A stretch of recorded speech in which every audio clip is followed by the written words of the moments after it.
The night was heavy, with an unsettling stillness. Adrian stepped into the dimly lit hallway of his suburban home, the hum of the heater faint in the background.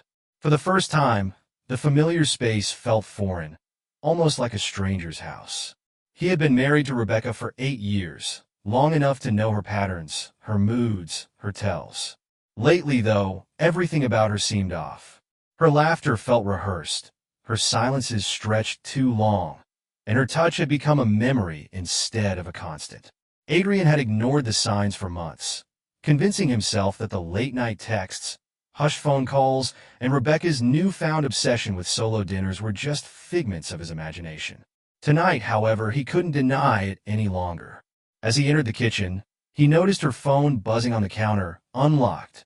He hesitated, his conscience warning against his suspicions. But as the screen lit up, the message was there for anyone to see. "I can't wait to see you tonight, babe. Same hotel." His heart froze. The words cut through him like ice. Adrian's first instinct wasn't anger. It was heartbreak, a profound sense of betrayal that made his knees weak. He loved Rebecca with every ounce of his being. But this was a betrayal he couldn't ignore. He pocketed his emotions and steeled his resolve. If she thought she could treat him like a fool, she had no idea what was coming. He wouldn't lash out impulsively. No, Adrian decided to play the long game, one that would ensure Rebecca understood the depth of her betrayal. Adrian didn't confront Rebecca right away. Instead, he carefully slid her phone back onto the counter and stood motionless for a moment, letting the weight of his discovery settle. His mind churned, not with grief or despair, but with a cold determination. If she had chosen to break their bond so recklessly, he would respond with precision. Rebecca walked into the kitchen moments later, dressed in casual clothes that betrayed no indication of her true plans. She glanced at Adrian, her smile quick and artificial, before pouring herself a glass of water. "Heading out for a work meeting," she said, not meeting his eyes. Adrian nodded, keeping his expression neutral. "A work meeting this late?" She sipped her water, her gaze fixed on the sink. "Yeah, marketing deadlines. You know how it is." He hummed noncommittally and watched her walk out the door. Her heels clicked against the tile floor, the sound fading as the front door closed, leaving him in a silence that felt oppressive.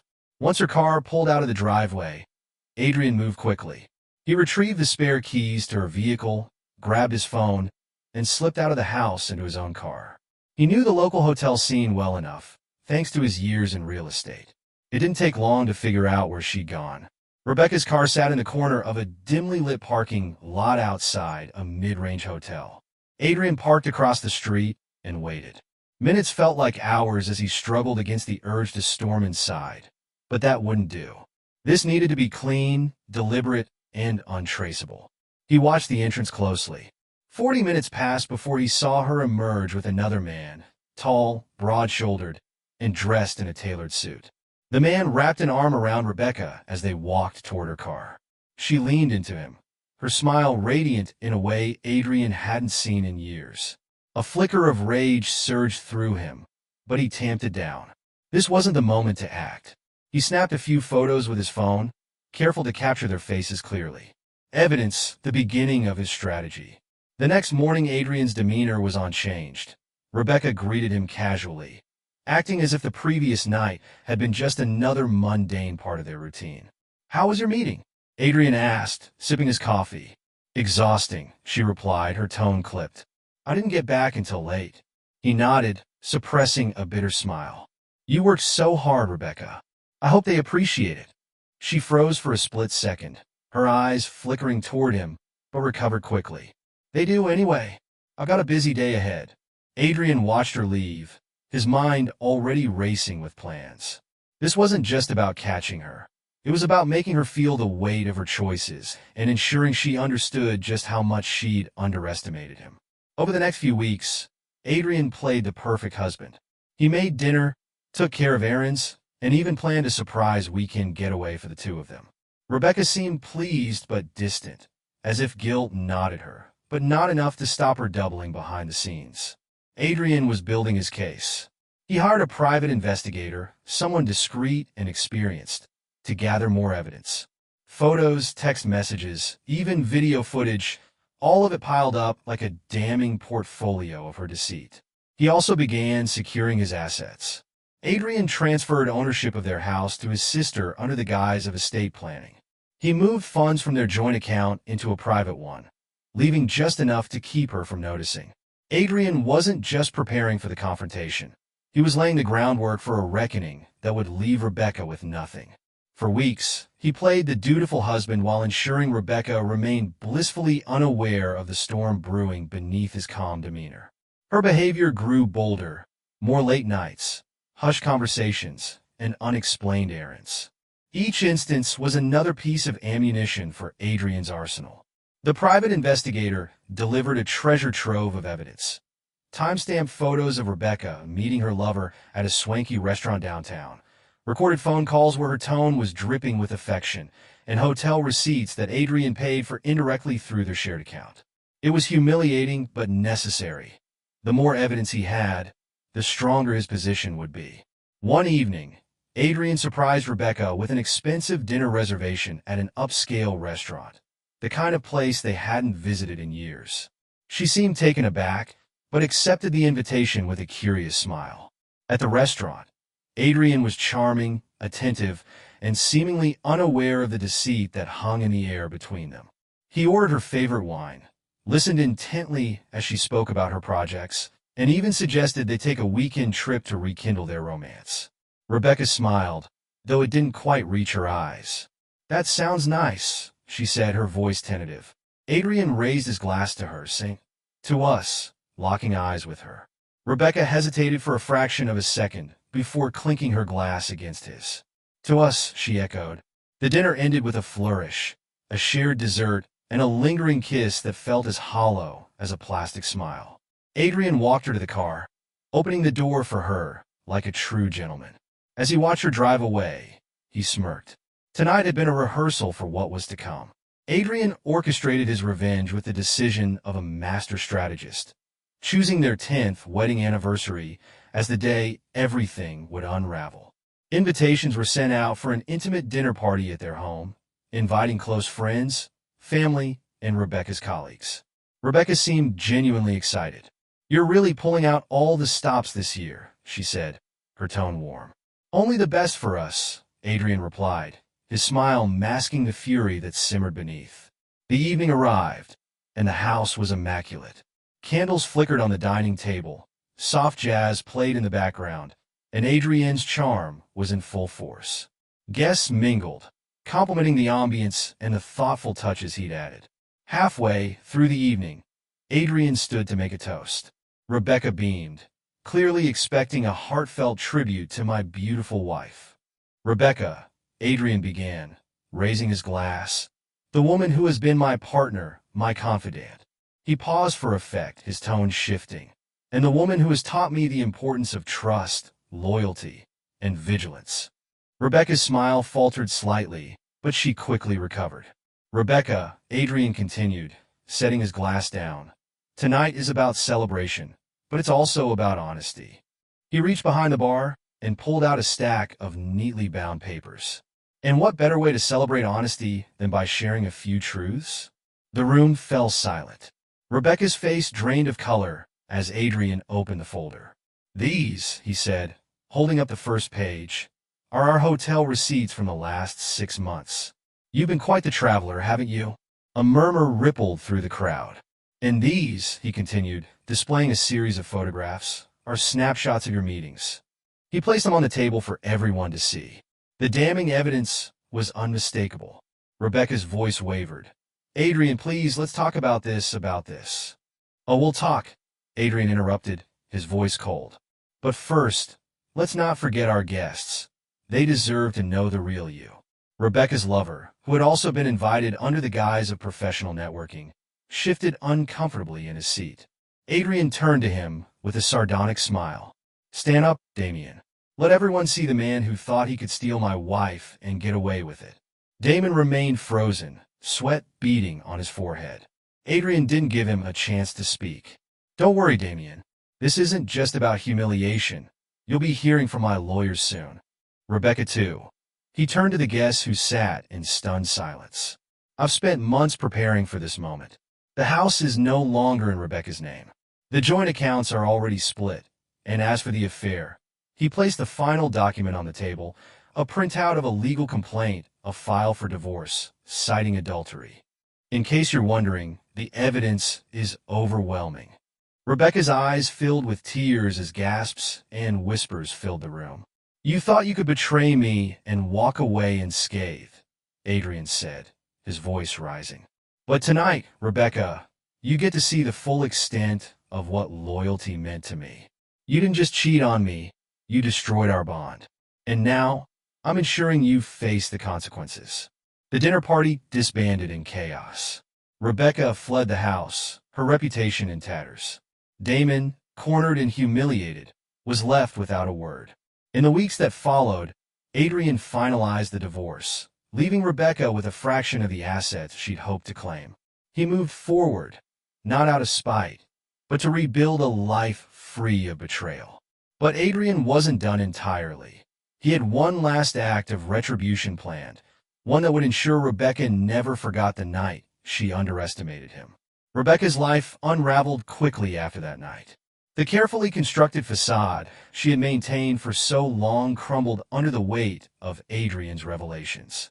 Word of her betrayal spread like wildfire, especially within their shared social circles. Invitations to parties dried up, friends grew distant, and even her family looked at her with quiet disapproval. Adrian, however, found himself thriving in the aftermath. Free from the weight of Rebecca's lies, he poured his energy into rebuilding his life. But he wasn't finished. While he moved forward, there was still one final act of retribution he had planned, one that would ensure Rebecca truly understood the gravity of her actions. Adrian had been quietly tracking Damien's movements for weeks. Unlike Rebecca, Damien had much more to lose: a high-paying corporate job, a pristine public image, and a family of his own. Adrian made sure he gathered enough evidence to destroy that too.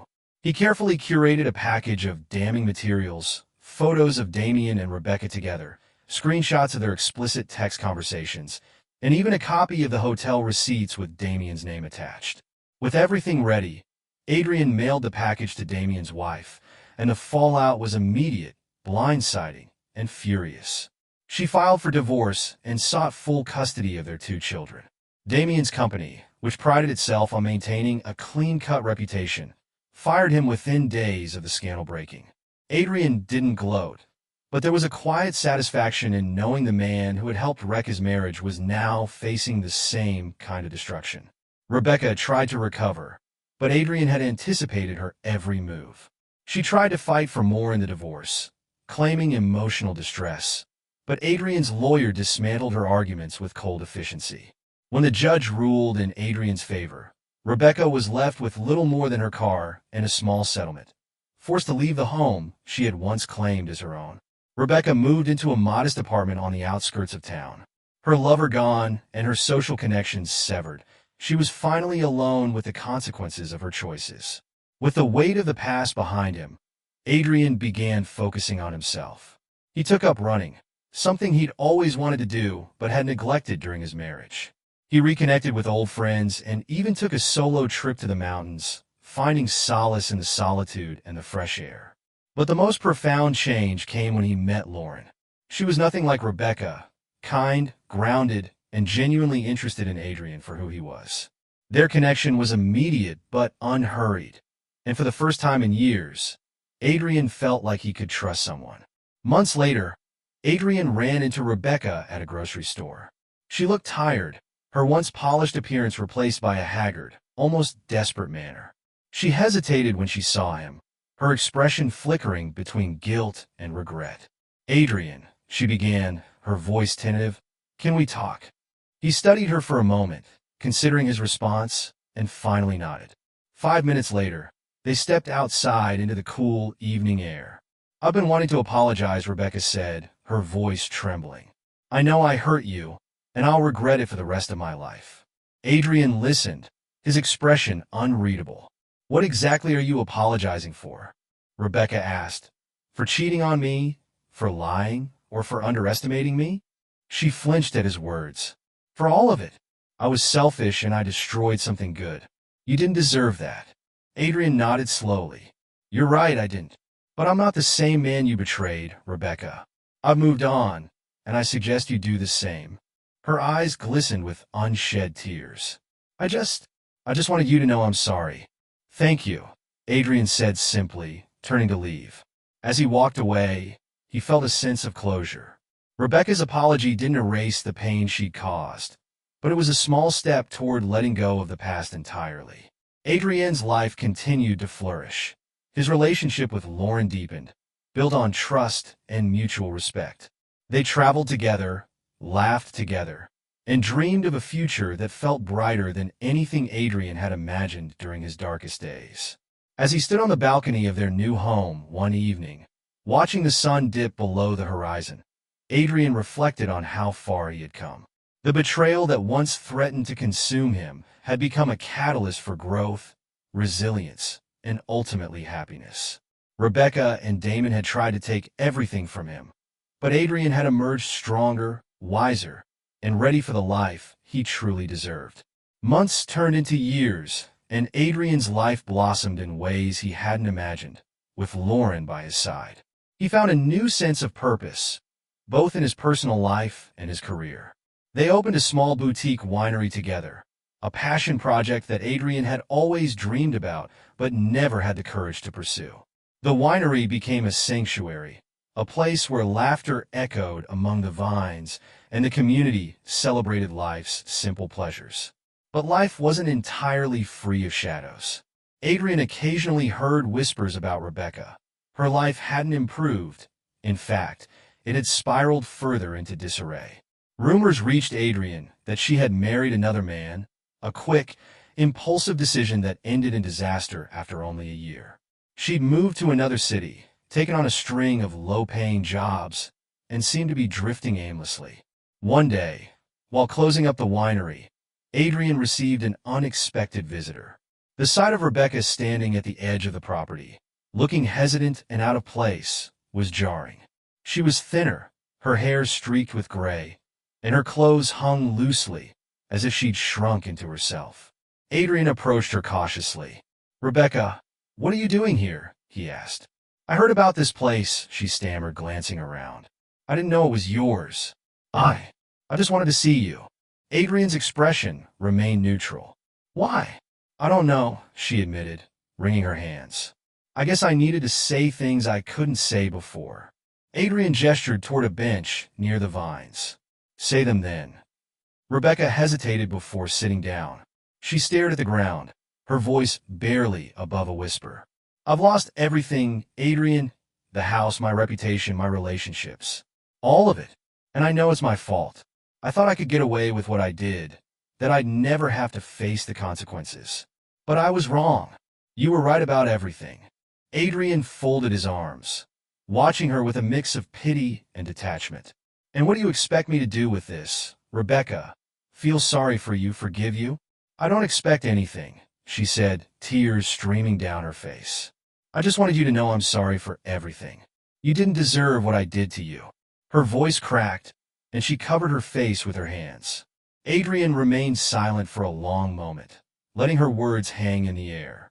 "I've forgiven you," he said finally. "Not for your sake, but for mine. Carrying that anger wasn't worth it. But forgiveness doesn't mean forgetting, Rebecca. I moved on, and I suggest you do the same." Rebecca nodded, her shoulders slumping as though a weight had been lifted. "Thank you," she murmured. "That's more than I deserve." Adrian stood, his tone firm but not unkind. "Take care of yourself, Rebecca. This is the last time we'll talk." She looked at him one last time, her eyes filled with regret, before walking away. Adrian watched her disappear down the path, a sense of finality settling over him as Rebecca's chapter truly closed. Adrian focused entirely on the future. He and Lauren expanded their winery, turning it into a destination for weddings, retreats, and community events. They became pillars of the community, known for their generosity and kindness. Years later, as they celebrated the winery's 10th anniversary, Adrian stood on a stage before a crowd of friends, family, and patrons. He raised his glass, his heart full. "This place isn't just a business," he said, his voice steady. "It's a testament to resilience, to love, and to the power of starting over.